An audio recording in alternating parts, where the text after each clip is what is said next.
Sejarah datangnya Dajjal, dari Nabi Musa hingga turunnya Nabi Isa.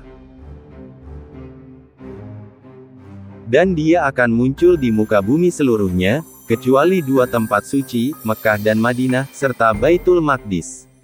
H.R. Bukhari, Ahmad, dan Tirmidzi.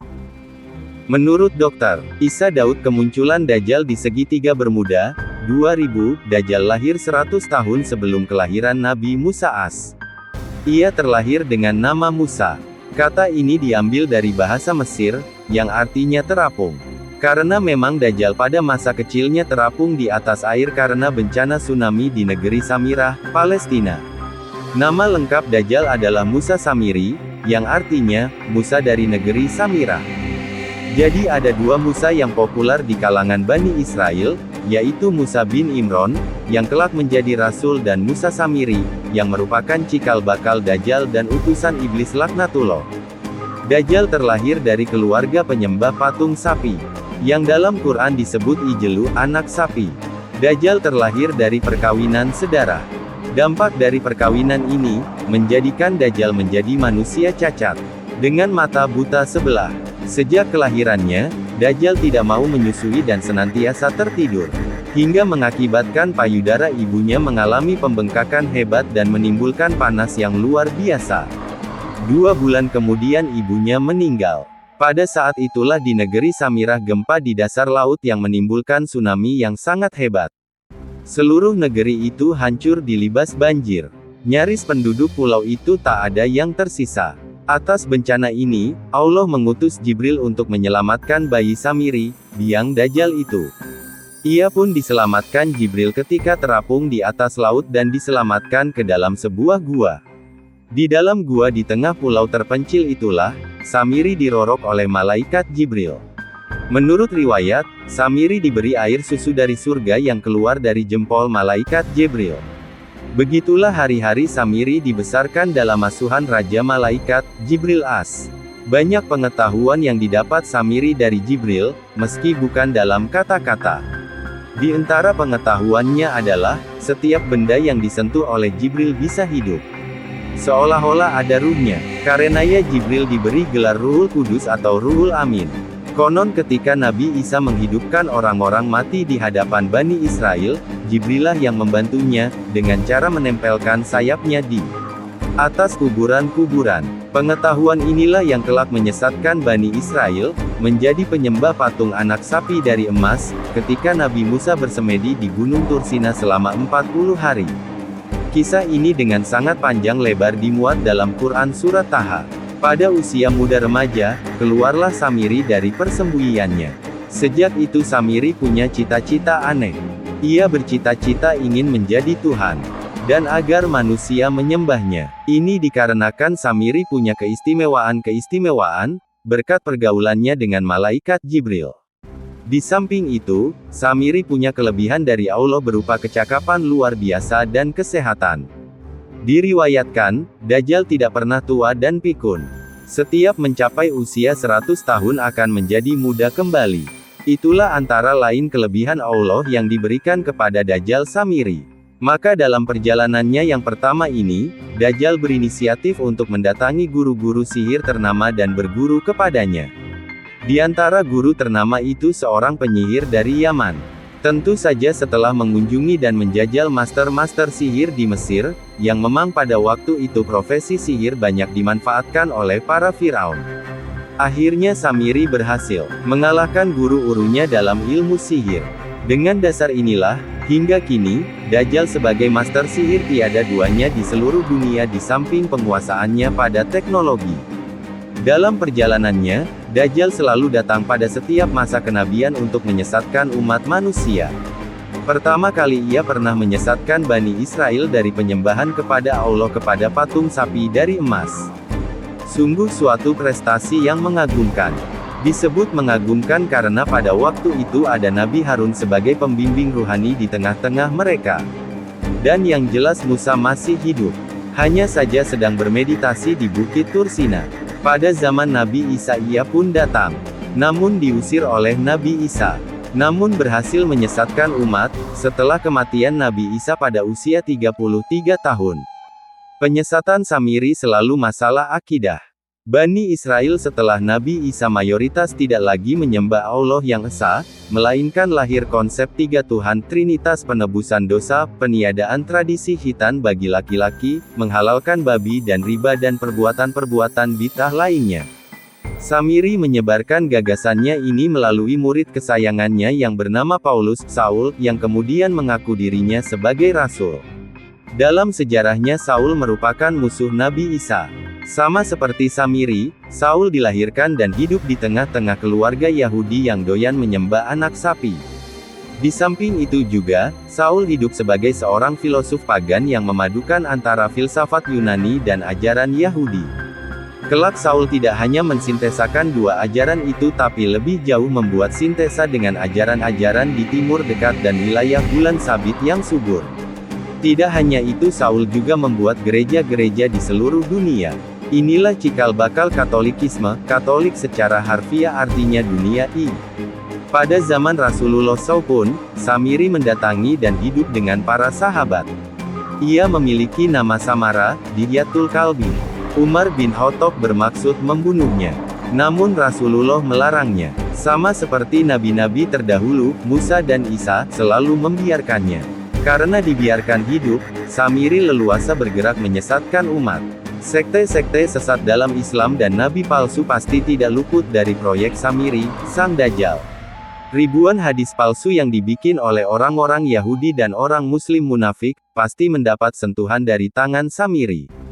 Zaman modern, peluang Dajjal untuk menyesatkan manusia secara massal semakin terbuka. Pasca Revolusi Prancis merupakan zaman baru bagi Dajjal. Humanisme, yang intinya adalah anti-Tuhan dan sebagai gantinya, manusialah yang dijadikan Tuhan. Gagasan humanisme persis seperti misi Dajjal. Untuk melancarkan programnya, Dajjal memilih orang terpilih dari kalangan yang berdarah Yahudi. Atau dari Nasrani tapi masih berdarah Yahudi. Atau dari luar ras Yahudi tapi sudah teryahudikan, Adam Weishaupt, yang mengobarkan kembali jaringan masonik di seluruh dunia. Dajjal berhasil mendidik putra-putra Yahudi sebagai ras terbaiknya. Putra-putra Yahudi itu antara lain Renan, yang merupakan kawan dari Muhammad Abduh, Jenderal Meiji dari Jepang, Auguste Comte, Perancis dan dua orang dari keluarga rahib Yahudi Tulen, Karl Marx dan Sigmund Freud. Tak ketinggalan seorang pendeta Nasrani yang murtad menjadi ateis, Friedrich Nietzsche. Kesemua gagasan orang-orang itu semuanya sama, ateis. Dan menjadikan manusia sebagai Tuhan bagi dirinya sendiri. Pada abad 19 agama Masehi di Eropa nyaris sekarat. Ia mendapat gempuran hebat, terutama dari ketiga pemikir Yahudi itu, yaitu dari Karl Marx, Freud dan Comte. Kesimpulannya sama, agama itu ilusi. Agama itu bohong. Agama merusak dan menghinakan manusia. Marx berpendapat, agama merupakan candu masyarakat. Agama tidak lebih dari bayang-bayang dunia materi. Jadi yang sebenarnya ada adalah materi. Agama itu bayang-bayang. Dan karenanya sebenarnya agama bikinan manusia sendiri, bukan berasal dari Tuhan. Freud mendefinisikan agama lebih jijik lagi. Agama, katanya tidak lebih dari nafsu birahi yang tertahan, yang tidak tersalurkan secara bebas. Dan Comte memandang agama sebagai tahap primitif dari pemikiran manusia. Karena tahap primitif manusia sudah terlewati, agama tak dibutuhkan lagi. Dua orang pertama, Freud dan Comte sangat kuat pengaruhnya pada dunia ilmiah. Sehingga pengetahuan ilmiah menjadi kehilangan aroma spiritualnya. Pengetahuan ilmiah yang meniadakan dunia ruhani. Tak ada dunia kecuali dunia sekarang ini, dunia materi. Sedang Karl Marx kuat pengaruhnya pada dunia politik. Karena Marxlah komunisme diformulasikan dan tersebar ke seluruh alam. Baik pengetahuan ilmiah ataupun komunisme, sama-sama ateis dan menuhankan manusia sebagai pengganti Allah. Inilah antara lain keberhasilan Dajjal dalam bidang sains dan politik abad ke-20. Dajjal semakin mondial. Kapitalisme merupakan perangkap Dajjal paling efektif. Manusia dibuat sedemikian rupa untuk menuhankan benda di samping manusia. Amerika disinyalir menjadi sarang Dajjal pada abad ini. Setelah Perang Dunia Kedua, pertarungan dunia dimenangkan oleh Amerika. Dajjal dan pasukan rahib-rahib Yahudi mengendalikan Amerika dan sekutunya. Setempel Dajjal ada dalam mata uang dolar Amerika. Bintang Daud memenuhi simbol-simbol instansi dari militer sampai hiburan. Televisi pun menjadi sarana efektif kampanye Dajjal dan Yahudi. Demikianlah, Dajjal dan Yahudi untuk sementara ini berada dalam puncak kemenangan. Tak satu sektor pun yang tak tersentuh oleh Dajjal. Sampai-sampai Amerika pun mereka ganti dengan nama Dajjal, Samiri. Kemudian disingkat Sam, merupakan kependekan dari Samiri. Mereka ingin disebut Unclesum. Dalam simbolnya Unclesam digambarkan seseorang yang berseragam rahib Yahudi, menggunakan tudung laken, berjenggot dan berkumis tebal serta mengenakan setelan jas dan dasi. Persis seragam rahib Yahudi. Namun di balik itu, kekuatan Muslim yang sejati, yang mendasarkan pada iman, mulai tumbuh dan berkembang.